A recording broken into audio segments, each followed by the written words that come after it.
Розбите скло, вибиті віконні рами та двері, зруйнована господарська споруда. На території лежить цегла та уламки конструкцій. Такі наслідки атаки російських дронів по дитячому садку в Ізмаїлі. Этой ночью я проснулась от взрыва большого. Был сильный, большой такой, громкий очень. И это было 4:18. Звон стекол я не услышала. И даже не посмотрела в окно, я даже не подумала, что у меня разбито окно. Утром, когда 6:30 я встала, подошла к окошку, смотрю, у меня осколки на подоконнике. Было выбито наружное стекло большого окна. Також внаслідок атаки було пошкоджено близько 30 багатоповерхівок. Від вибухової хвилі там повибивало вікна. Зранку місцеві жителі разом із комунальниками прибирали скло та закривали віконні отвори плівкою. 8 ступенек спустилась на вторую площадку.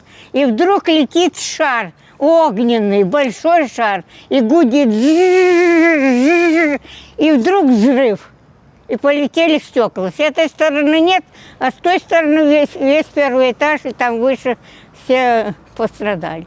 А там все на вылет у них до 5-го этажа. У кого-то есть, а у кого-то нет. Было очень страшно. Мы проснулись где-то в 4 утра.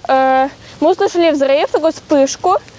И мы увидели, что что-то... Мы ушли в коридор, там, где 2 стены, там посидели немножко. Мы увидели, что там летит там по 6-8 штук летело дронов. И мы там переждали немножко, потом назад пошли.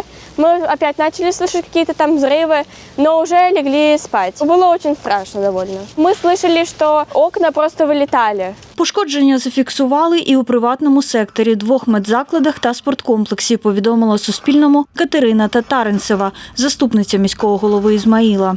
Маємо 2 постраждалих.